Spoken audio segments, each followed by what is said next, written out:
Esse protesto da torcida do Corinthians na frente do CT não é uma cena tão rara nos últimos anos. Só que a intensidade está aumentando e a paciência da Fiel com o grupo político que comanda o clube diminuindo. Depois de 36 anos, um presidente vai sair do cargo sem ganhar um título. E esse talvez seja o menor dos problemas para ele agora. Eu mergulhei nessa história que se desenrolou na última década para tentar resumir que porra tá acontecendo com o Corinthians. A primeira coisa que chama atenção nessa treta é um número, 5. Ele representa a quantidade de técnicos que o Corinthians teve só em 2023, por enquanto. O Timão não trocava tanto assim de técnico desde 1985. Deu pra sacar que alguma coisa esquisita tá rolando? Isso mostra como a gestão de futebol do clube tá sempre em alerta, por um fio, e tem que dar uma resposta quando o negócio não tá funcionando. Pra entender como chegou nisso, eu tive que voltar alguns anos.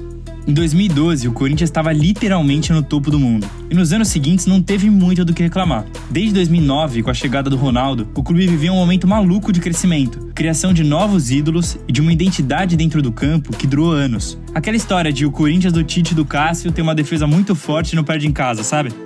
Falando em casa, essa se tornou uma dor de cabeça. De acordo com o que foi divulgado, o empréstimo feito com o BNDES por intermediação da Caixa foi de 400 milhões para construir a arena. Mas o plano de vender logo os naming rights para iniciativa privada e conseguir pagar as parcelas não rolou tão cedo, o que resultou em boletos acumulados. Segundo uma estimativa do GE, com base nas parcelas do último acordo, o estádio vai custar cerca de 1,5 bilhão de reais até 2041, incluindo os juros. E essa conquista, que virou um fardo nas finanças, foi assunto nas gestões que passaram pelo Corinthians desde então. Sempre que um novo presidente assumia, a pergunta "e o estádio?" voltava à tona.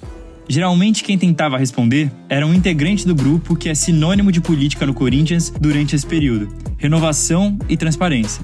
A chapa que foi criada em 2007, durante a crise do mandato do Alberto Dualib e a queda para a segunda divisão, se tornou a mais importante do clube, com nomes como André Sanches, Mário Gobi, Roberto de Andrade e Duílio Monteiro Alves como os cabeças das gestões. Todos eles, nos últimos 15 anos, foram presidentes do Corinthians pelo menos uma vez. E nessa crise que ganhou força depois da pandemia, viraram o maior alvo dos protestos da torcida. Por causa desse desgaste, muitas decisões no futebol, de acordo com quem acompanha o clube, passaram a apelar para símbolos da fase vitoriosa enquanto o grupo estava no poder. Se liga nisso. Além de Cássio, que nunca saiu do clube, caras como Fagner, Fábio Santos, Gil, Balbuena e Romero foram embora e voltaram para o time nesse tempo. Mas um dos maiores nomes é o técnico Tite. Desde que deixou a seleção brasileira, o presidente tentou convencê-lo a retornar para o clube e treinar o elenco recheado de jogadores que também estiveram nos momentos vitoriosos no passado. Mas justamente a situação política instável e a falta de perspectiva financeira fez o treinador, que é ídolo da torcida, dizer não mais de uma vez.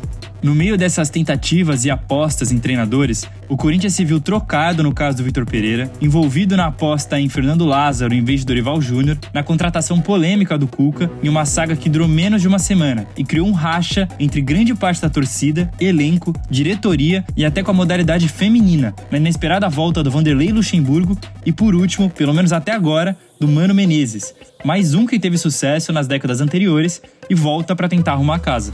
O momento do Corinthians é tenso, uma verdadeira panela de pressão que mostra no campo como a gestão do clube parece ter sido monopolizada nos últimos tempos e como ainda está bem confusa.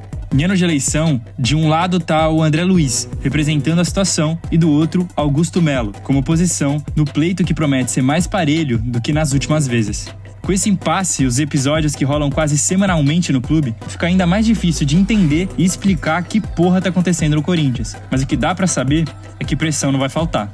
O Brasil entrega muitas dessas histórias de clubes que vivem uma montanha-russa e precisam de uma investigação. Mas tem algum outro, em outras partes do mundo, que também tá numa situação bizarra? Deixa aí nos comentários e até a próxima.